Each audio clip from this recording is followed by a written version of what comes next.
Jovanovic. The third is Zoom. Professor Jovanovic is Zoom. Jovanovic is 20 minutes. Or you can continue with the live. You can continue. okay.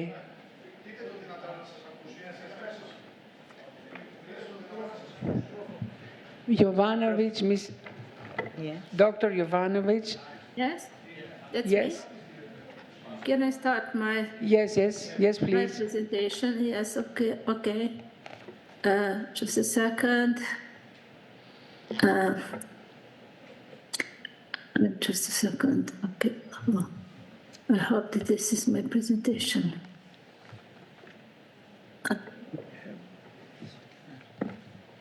Yeah. It's Professor of Pediatric You're Cardiology. sharing, yes? Yes.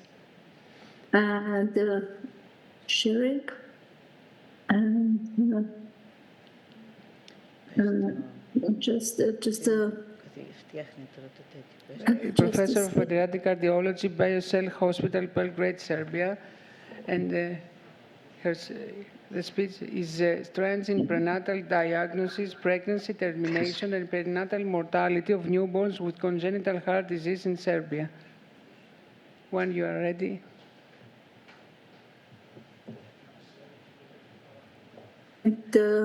Midima.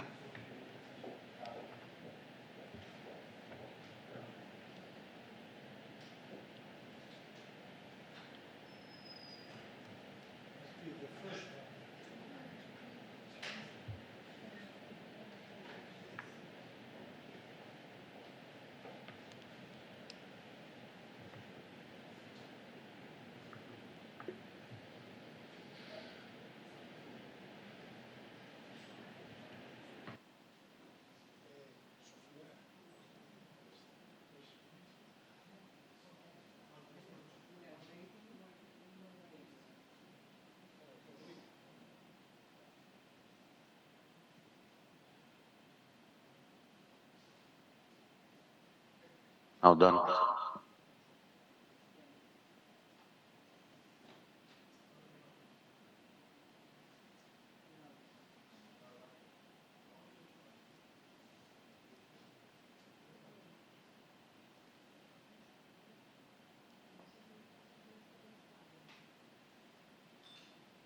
is changing. Yes. Yes. Yes, I can, and then I can start. Okay. Okay. Okay. Good afternoon. First of all, I would like to congratulate Professor Kalangos on his vision and effort to organize the first International Congress of the Balkan Society of Pediatric Congenital Heart Diseases. In addition, I would like to thank Professor Kalangos for everything he has done for Serbia. For a long period of time, he operated on humanitarian basis dozens of patients with most complex congenital anomalies. Then he unselfishly educated our teams and brought significant donations. He is the largest donor to University Children's Hospital for cardiology and cardiac surgery. And his contribution should never and must never be forgotten in Serbia. I had to say it at the beginning because it's really something very important for Serbia. Today I'm going to present the results of prenatal diagnosis in Serbia, results of Serbian results for the period between 1991 and 2023, focusing on the analyzing of detention rate, pregnancy termination, and the mortality of newborns with congenital heart diseases. I will start with a little bit of history. The first description of normal fetal heart was published in 1980 by famous Lindsay Allen, the mother of fetal echocardiography. The first organized prenatal diagnostics of congenital anomalies started in Serbia in 1989, and in 1992, a division for fetal echocardiography was established at University Children's Hospital. At that time, we created a multi-institutional, multidisciplinary team for prenatal diagnosis of congenital heart anomalies, consisted of gynecologists, pediatric cardiologists, geneticists, fetal pathologists, surgeon, and neonatologist. The goal of this team, the reason why we created this team, was to try to follow and to predict the fetal evolution of anomaly, possibility for postnatal treatment, and prognosis of the child. Another tertiary level pediatric institution in Serbia, Institute for Mother and Child, started a fetal echo program in 2010. At that time, the objective of prenatal diagnosis was to decrease the postnatal prevalence of major congenital heart diseases, to do the early diagnosis of congenital heart diseases, to improve perinatal management, to improve outcomes among children born alive with congenital heart diseases, particularly those with ductus-dependent congenital heart diseases, and to provide parents options for termination of pregnancy based on the anticipated outcome of severity of congenital heart diseases. Objective of my talk today is to present the single-center overall trends in detection rate of congenital heart diseases in Serbia, pregnancy termination in Serbia, and perinatal mortality. Then it's very important for us during the fetal echocardiography to discuss discordances between the expert fetal cardiac diagnosis and final postnatal diagnosis of congenital heart disease and their impact on neonatal and long-term care strategies. And the end, to explore the impact of prenatal diagnosis on postnatal prevalence of complex congenital heart diseases. I will start with detection rate of prenatal diagnosed congenital heart disease. We analyzed this very long 30-year period, and during this period, 1,068 fetuses with congenital anomalies were diagnosed. We divided this period into 3 parts, in 3 decades, 3 parts, 10 years long. The first decade was very difficult for Serbia because we had the civil war, then we had sanctions, lack of equipment. During those 10 years, we prenatal diagnosed about 11 patients per year, 11 fetuses per year. Then 10 years later, this number increased to 38. And then in the next 10 years, it increased to 50 prenatal diagnosed fetuses per year. So bearing in mind that the main goal for prenatal diagnosis of congenital anomalies is to detect the major anomalies, which we will need the early surgeries, multiple surgeries with unpredicted prognosis. I'm now going to analyze 990 fetuses with major congenital heart diseases. During the first 10 years, detection rate was 9%. Then it was increased to 39%. And then it was evident that we have to start education of gynecologists for fetal echocardiography. And today, why? Because the key of success for the fetal program is with the gynecologist. So we started to introducing the screening program by gynecologists and insisted of an examination of fetuses not only from the high, but from the low-risk pregnancies as a routine part of monitoring during the first and second trimester. Then today, we have detection rate of complex diseases of 62%. If you analyze the detection rate of congenital anomalies in the period between 2000 to 2014 in different countries, it's obvious that there are significant differences in detection rate. France has the best results, detecting over the 80% of complex congenital heart disease, but there are countries detecting only 12 or 13%. So obviously there are the huge differences between the different countries in prenatal diagnostics. In 2023, one very important publication was published, or the analysis was published. It was a cross-sectional study of 3,800 fetuses with antenatally diagnosed major congenital heart disease in Czech Republic between 1991 and 2021. Actually, completely the same period that we analyzed. And they did a prospective evaluation with the known outcomes as associated anomalies. There are some similarities and, of course, differences between Serbia and Czech Republic. Czech Republic is a bigger country. We are southeastern and they are Central European country. We have a public health insurance system, and in Czech Republic they became compulsory insurance model. So I decided to compare results of, our results with the results from Czech Republic. If we compare detection rate in those three time intervals, there was a significant difference in detection rate in Czech Republic, much higher than in Serbia. And if we analyze why, one of the major reasons was that the Czech Republic has a national program in the centralized health care system and national registry for congenital anomalies. Unfortunately, Serbia still doesn't have none of those. This is a big shame. Now let's analyze the pregnancy outcome.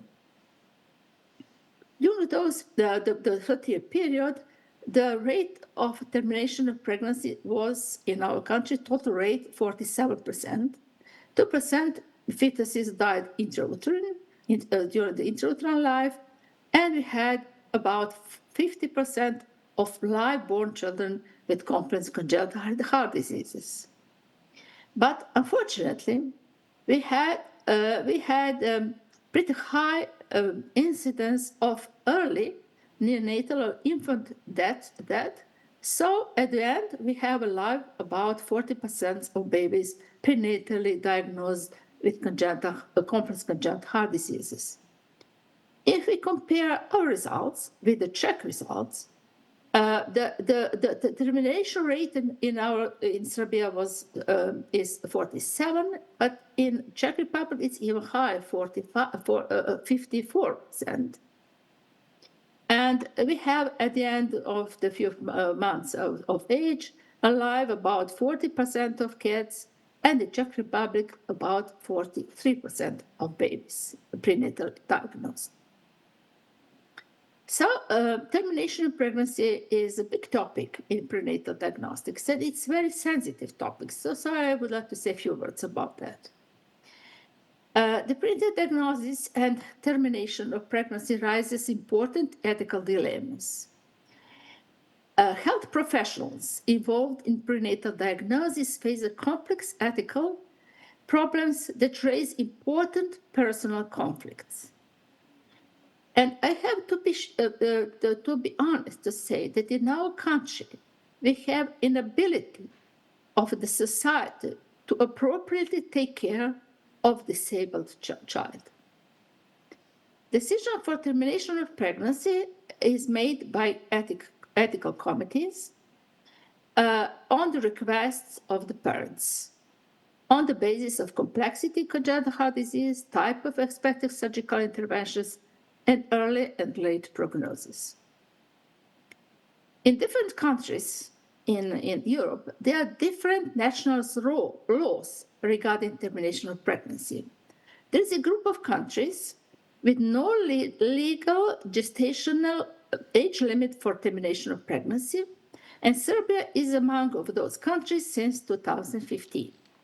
Then countries with no legal gestational age limit if the anomaly is lethal, And then the group of patients, group of countries with legal gestation age limit less than 28 weeks of gestation, and a few countries with no legal termination of pregnancy at any gestation.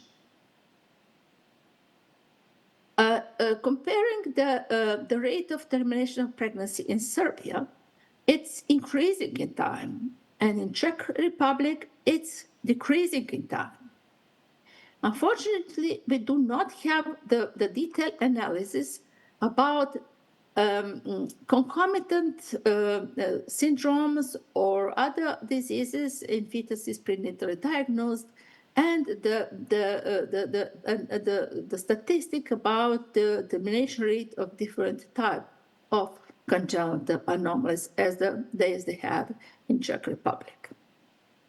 And it's obvious that in time, the fetal detection rate for fetal anomalies is increasing and the postnatal prevalence is decreasing. And at the end, I would like to speak a few words about the accuracy of fetal cardiac diagnosis and impact on severity of projected outcomes. One extremely interesting study was published in 2016 from the huge hospital, Necker Hospital in France. And they analyzed 2,130 prenatally diagnosed fetuses with complex anomalies. Termination rate was almost 35%, and they had about 60% of babies born alive with complex congenital anomalies. When they analyzed the differences between the prenatally made diagnosis by experts and postnatal diagnosis in the group of live births, they found fantastic discrepancies in 29% of cases. Some of those discrepancies made an impact of neonatal planned treatment, some they made the impact on long-term care strategies, and some they made the impact on severity of projected outcomes. If they analyze the discrepancies in the group of fetuses with termination of pregnancy or intrauterine death, the discrepancies was even much higher. It was more than 50%, which is really shocking result. Fortunately, most of those discrepancies had the low levels of severity score, but there were some discrepancies with much higher level of severity scores between pre- and postnatal diagnosis. So in conclusion, the number of prenatal diagnosed anomalies is increasing. The time of diagnosis is shifted towards the second trimester. Prenatal diagnosis significantly improved the survival of prenatally diagnosed ductus-dependent congenital heart diseases.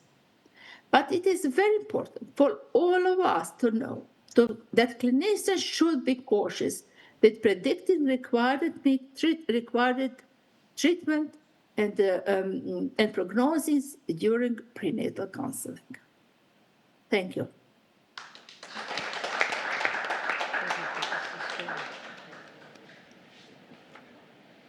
Thank you very much, Professor. That very interesting data. Dr. Haritou is a neonatologist. Some comments? Actually, it's very interesting, your talk. It's very interesting, your talk. And you have also from Necker results, and also they are very, very interesting. Congratulations. Thank you. Do you have the results of prenatal diagnostics in Greece? I don't think so until now. Maybe do you have the Greek diagnosis, the Greek results? Do we have? From Greece, there are no statistics from Greece. We do not have statistics, if you can hear me or no. Yes, I can. Yeah. Yes, from Athens, from a major center, the discontinuation rate was about 60 to 70%. From my center, which is not in Athens, and there is a lot of financial burden, it's about 90%. 9-0 for termination of pregnancy. Yes. Even for tetralogy of Fallot and so on.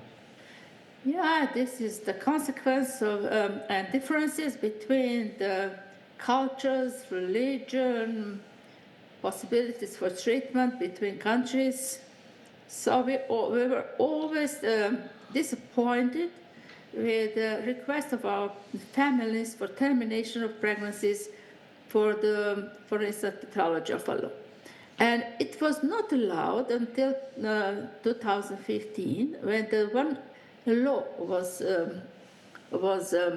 announced in our government.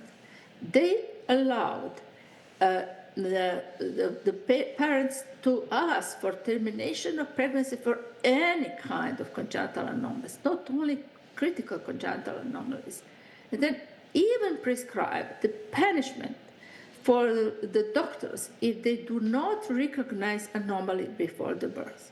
And this is scandal. It was a scandal. We could not stop this law, but it unfortunately at the moment no one doctor was accused and for the mistake. But this is just a matter of time. So there's such a big differences between countries. Well, I would like to make a comment on that also. Maybe the most important element of termination nowadays is the combination of a lack of excellent surgical care of these patients in Greece, plus also the financial condition of the last 15 years. So families now make the decision to have 1 or 2 children, and they would like to have what we would call a perfect, healthy child. And this is the reason that you can see this amount of termination. But I believe that the people that serve in fetal units must give a very good consultation on the effort of treating children that will have moderate congenital heart defects like tetralogy of Fallot or a simple transposition of great arteries. I think that this is the key element of building down the capacity of terminations in pregnancies. Yes, yes, you're completely right. Thank you. Professor Jovanovic, yes, very nice to see you. First of all, I would like to tell that we missed you. And it's because I would like, from the audience to applaud you because you brought a big support, especially for the creation of this Balkan Society of Pediatric and Congenital Heart Diseases. In all these steps, your assistance, your support was really fundamental for all of us. We will applaud, Professor. Thank you. Thank you. Thank you, Professor Kalangas. Yeah, our dear example of the excellent surgeon and personality and humanity and everything. Thank you. And I would like, to thank from the bottom of my heart for all these kind of words. You have deeply touched me today, really. And I went back, to these difficult years for Serbia when, I was coming to try to help you. Really, it was, very tough years, but personally, they were, very beautiful years to be able to come and assist you, help you. They were fantastic years for me. Oh yeah, your name is going to be written in the golden letters in our history of pediatric cardiology and cardiac surgery at University Children's Hospital. Thank you so much. I have a question. Now who pays, for this interruption, and especially for the treatment of the congenital heart diseases in Serbia? They are completely covered by the social funds, or there is also some children who are, outside of this coverage? No, we have officially all the whole children are covered by the social insurance. Unfortunately, still in some cases, for the most difficult cases, some of those should be sent abroad, and then the social insurance is paying for some of them. If the parents would like to go abroad for the special reason, they're paying by themselves. But in Serbia, everything is covered completely. Yes. And do you know approximately what is, the percentage in the global health expenses, the treatment, of this congenital heart diseases? Because unfortunately, in Greece, there is no national registry on congenital heart diseases, and it's impossible, to say something very clearly. But do you have, there is some statistics, especially in Serbia, regarding, the costs, cost? Yes, the public cost. No, it's very weird in Serbia, because there is no our social insurance is paying for the governmental hospital, for salaries, for electricity, for everything. They're not paying for the operation. They're just paying implants, valves, or something like this. But at one moment, it was claimed that the cost is about 10 to 15,000 of euros. It depends if something is implanted or not. Yes. Thank you, and I hope to see you soon in April in Belgrade. Yeah, thank you. Yes, thank you. Thank you. Bye. Okay, all the best.